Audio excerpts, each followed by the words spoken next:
Welcome back to TV Toastmasters. So delighted you're here tonight because you are going to talk to or hear from an absolutely wonderful, beautiful woman who has her PhD in psychology and totally loves working with women. And not only women, but she's what I like to call a myth buster. She likes to bust that myth about being a supermom. And she's going to tell you a little bit more about it as we learn more about her. I'm Joan Lubar, and I am with Toastmasters for Speaking Professionals. We meet in Beaverton on Tuesdays at noon. So if you're interested in getting really excellent at speaking and having some fun, please look us up online or on Facebook, and we'd love to have you come as a guest. And now I'm ready to introduce you to Dr. Raquel Muller, who is an amazing woman, mom of 2 children, and has been through the supermom syndrome and is going to talk a little bit about that, and been through the questions that we all of us moms have asked ourselves, and we think we're not good enough or something else is going on, and she's going to help us. So let's talk with Dr. Raquel Muller. Raquel, it is so nice to have you here. I've known you for quite a while, and I've really enjoyed getting to know you, and I know how excellent you are in what you do. I think you should share with people your special title and also tell us a little bit about what that means and why you're doing what you're doing. Wonderful. Well, first of all, I just wanted to say thank you so much for having me on the show. I am super thrilled to be here sharing my message. And I just love sharing this message about the myth of the supermom. It is my absolute topic to talk about. And I do call myself a supermom mythbuster, as well as a mom's empowerment coach. And in regards to what I do, so what I like to do is to help moms to bust the supermom myth so that they don't feel as stressed and overwhelmed by the high expectations that the myth sets up for us, right?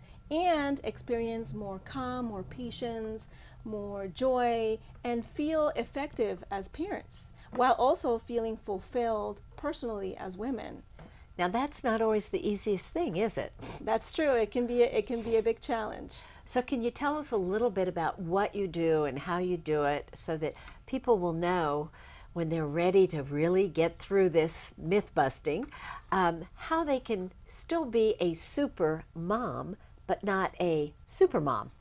Right. So what I have done, Joan, is I created a program, a coaching program that is designed specifically to help moms learn cognitive skills that challenge the negative thoughts about that I'm not good enough or that I need to do what so-and-so is doing, right? Comparing ourselves to other moms and that kind of thing.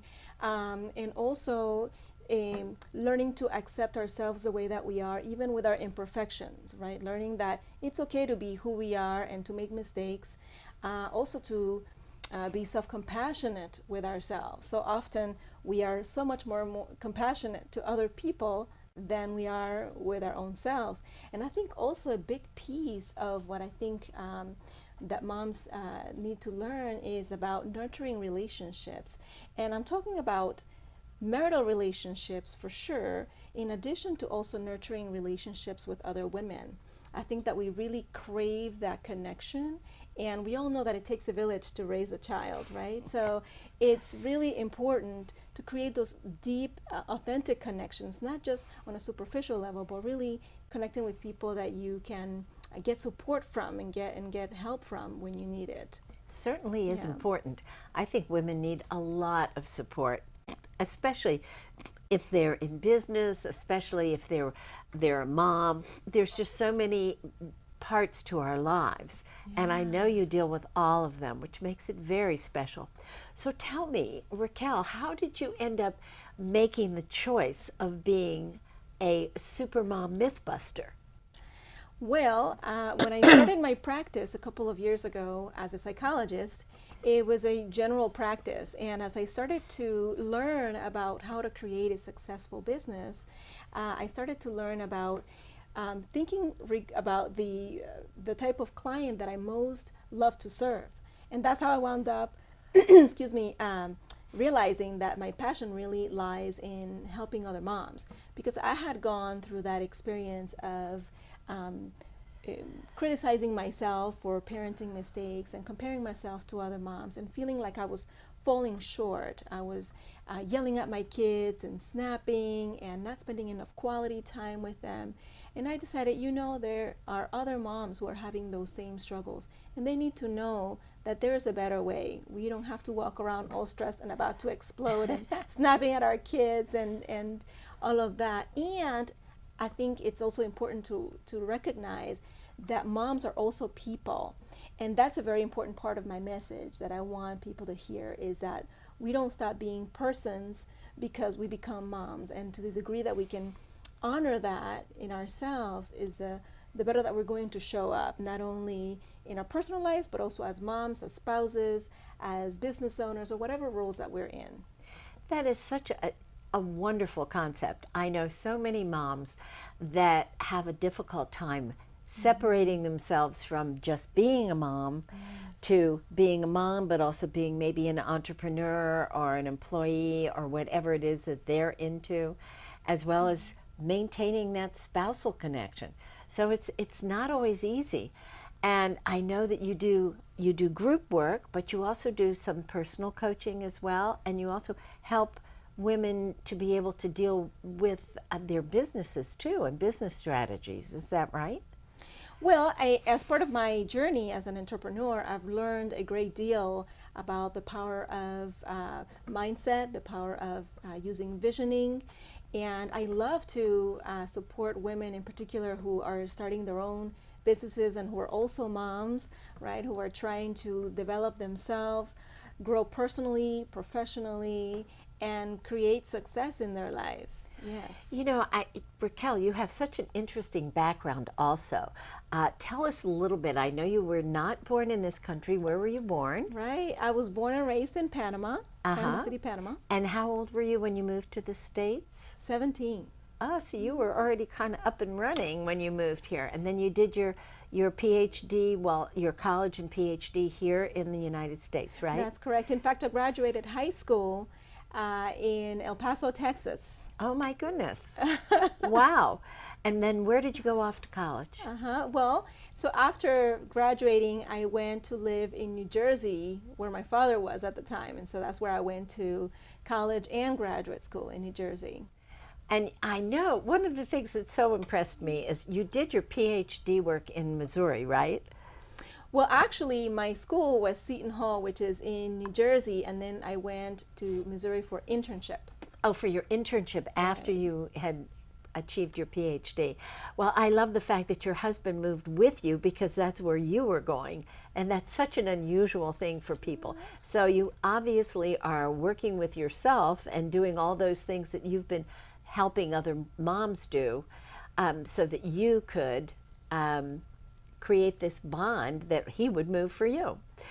Yeah, my husband is really awesome. He actually is the primary cook in our home, and he also loves to work with wood. He does fantastically there, so I've been really blessed. That's great.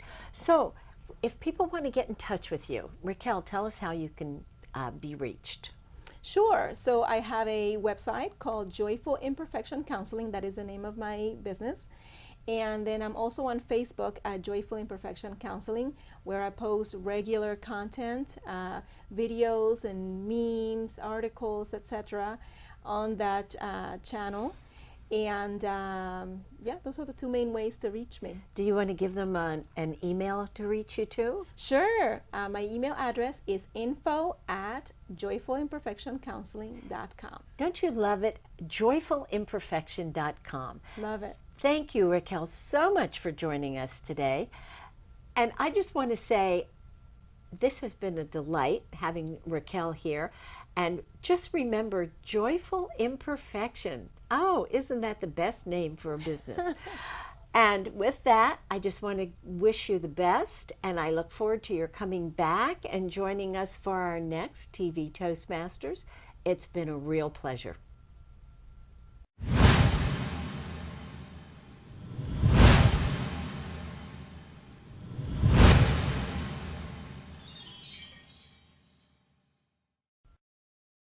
Welcome back to TV Toastmasters. So glad you joined us tonight because I have a really special guest and I'm very excited to introduce you to Cindy Briolotta. And Cindy actually has moved here from Brooklyn, New York only a few months ago. And she's getting situated here in the Portland area, and I know you're going to just love her. She has such an amazing background. She's both a hypnotist in 8 different disciplines, which just totally blew me away. She works with neuro-linguistic programming. She does all kinds of coaching, whether it's coaching for sports, coaching for fertility, some hypnosis for fertility too, and for pregnancy. I just can't even begin. I have a long list of the many degrees, the many things that she's done. She also has her master's, 2 masters actually, in 2 different types of psychology. And it's just very exciting to be able to bring her to you. She totally loves what she does, and I know that she's going to be a great guest for us tonight.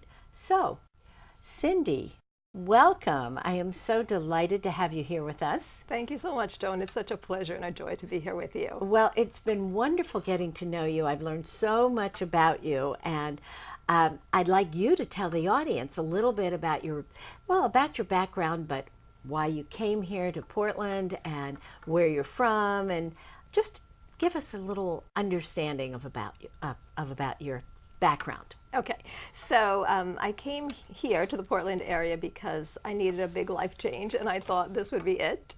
And I've been right about that. It has been a very big change and I've loved every minute of it. And the way I chose Portland is that I was just looking around the country to figure out where would a good place for me to live be, where would I be comfortable. And I Googled best places in America for hippies to live.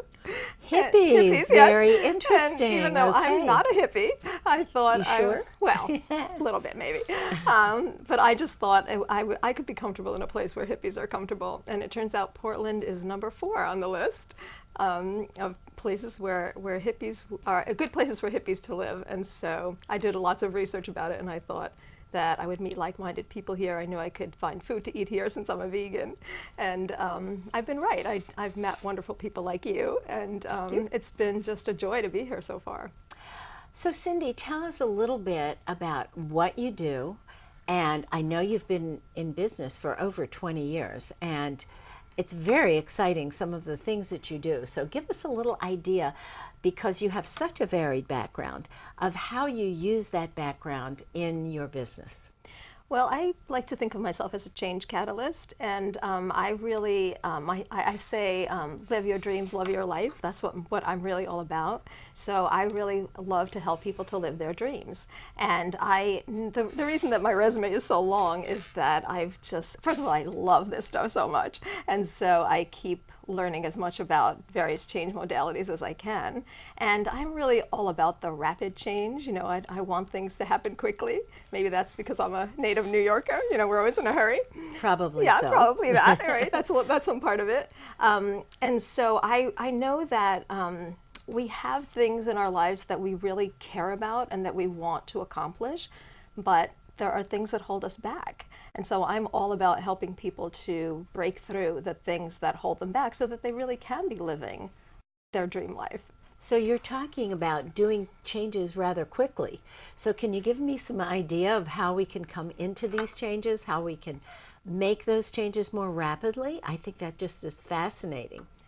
Well, I mean, there are so many different technologies available nowadays that really help you to get to the cause of an issue quickly and blow it out and make it really disappear, make it as if it was never in your way to begin with. And hypnosis is one of them, my favorite. I like to say I'm a hypnotist by trade because that's the first modality that I learned.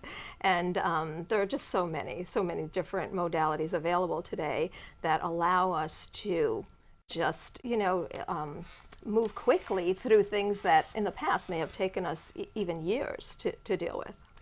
Well, I know you have many other modalities that you also use. So do you just do it by intuition as you work with someone when you're Yes. trying to decide exactly what you want to use? What modality is the right modality? Exactly. So because we're all so individual, it really depends. I really rely on my intuition in the moment when I'm working with a client. And it's not even, it's hard to explain the process because I'm so in the moment when I'm working with someone. So it's not like I'm thinking, oh, I know hypnosis, I know NLP, I know Lightworkers healing. It's not like I'm going through a mental list. That never happens. It's just that in the moment, the idea comes to me about what would be best suited for the client in the moment. So can you tell us a little bit about maybe one of your clients that you had an experience with that you really helped? Sure. I mean, there's lots to choose from, but I had one client in particular who had a pretty dramatic outcome, and so I'll tell you that story.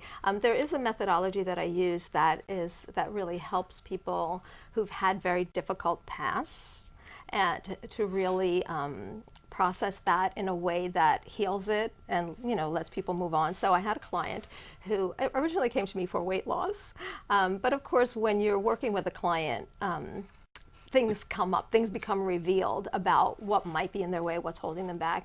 And so she let me know that she had a lot of challenges growing up. And so I recommended this particular healing modality to her, and she wanted to try it.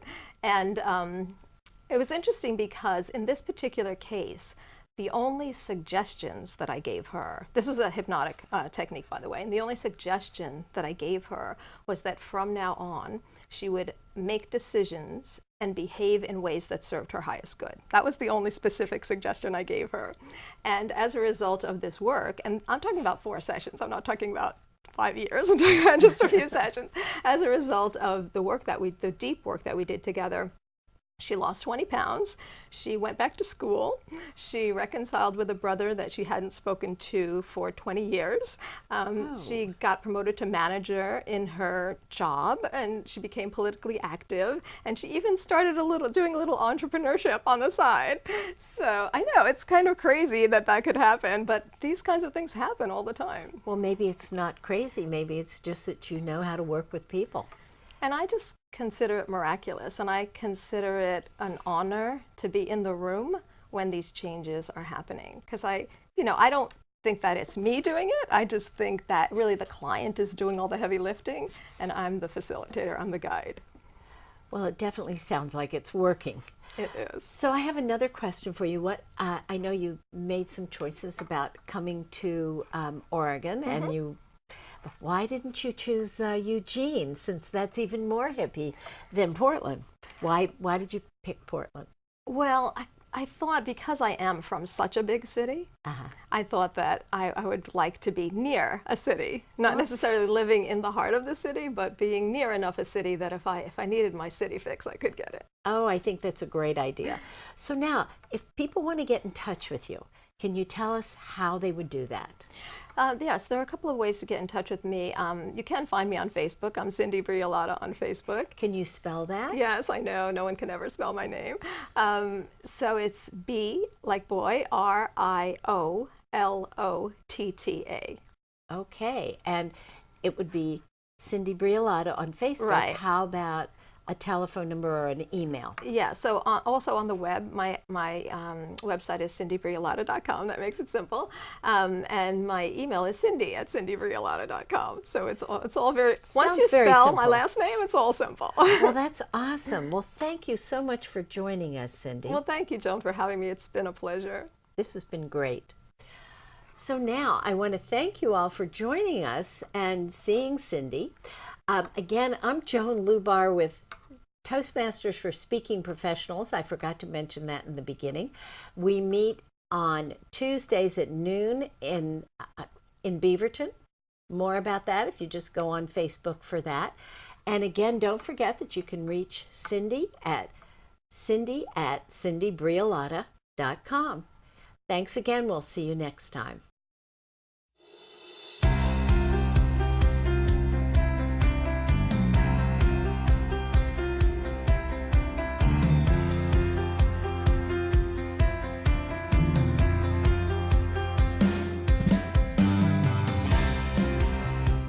Welcome to an opportunity to take the next step of your professional speaking journey. I want you to be honest with yourself. Have you ever wished you were a star in a television show? Or at an event where the media is interviewing bystanders and you are wanting to be picked to give your opinion of the event? Or even in the smallest sense, you're at a sports game and secretly hope that your smiling face would appear on that big jumbo screen TV?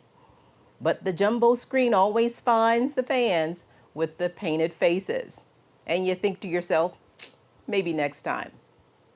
Well, what if I can offer you a chance to be on TV? Would you take it? That is what I want to offer you now. I'm Dottie Love, Associate TV Producer and Director. Toastmasters International is one of the largest organizations whose mission is to help improve your speaking skills. And District 7 is expanding your opportunities to do speaking via television. We have 4 fully equipped television studios and TV Toastmaster broadcasts to over 500,000 homes, plus a YouTube channel. Who knew? We want to invite you to take advantage of using media and television, either in front or behind the scenes. Let me share a few options that you have. First, you can be a guest on a show. Highlight your business or hobby or your community interest. Anything you're passionate about. Be a featured guest. Secondly, you can train to be a host on an ongoing TV segment. We will train you for that. Third, what about creating your own talk show? We will train you for that as well and give you access to a community media studio to do just that. Or lastly, be behind the scenes, either running a camera or editing shows. You decide which avenue is best for you, and our TV Toastmasters team will help you to navigate to get the most out of your media experience. Personally, I've done them all. I started as a guest, went to hosting, up to directing my own TV show. I don't tell you this to impress you. I tell you this to impress upon you that your personal growth with Toastmasters is directly related to what you take advantage of. And I encourage you to be bold in looking for opportunities to stretch and grow. If this intrigues you, or if you have club members who you think that might be interested in this, please contact us here at TV Toastmasters. I'm Dottie Love, and you can reach me or any of us in the TV Toastmasters family at the contact information at the bottom of the screen. You can also find us on the web. Our website is 7512.toastmastersclub.org. Hi, I'm Deb Hart.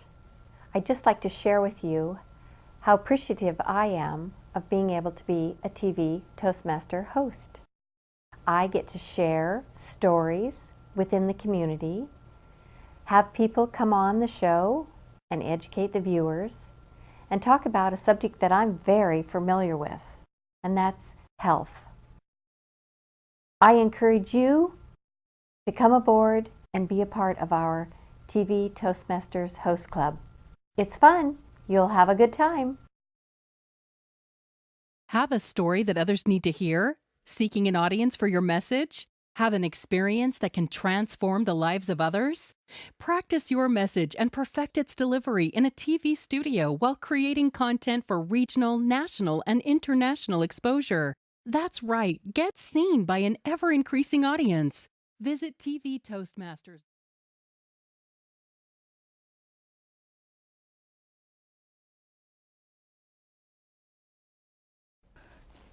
Ken Coombs here speaking about TV Toastmasters. As an area director, I see more value in that venue than perhaps some of you do, so I want to share that. Providing a televised voice for District 7, its clubs, and their members not only gives people a chance to come here and get a project ticked off that says speak on television, it gives contestants in an area contest or a division or a district contest at least a chance to come and practice and see what they look like. It gives people a chance to share an important message with the district, whatever that might be. So consider your next speech perhaps being on television.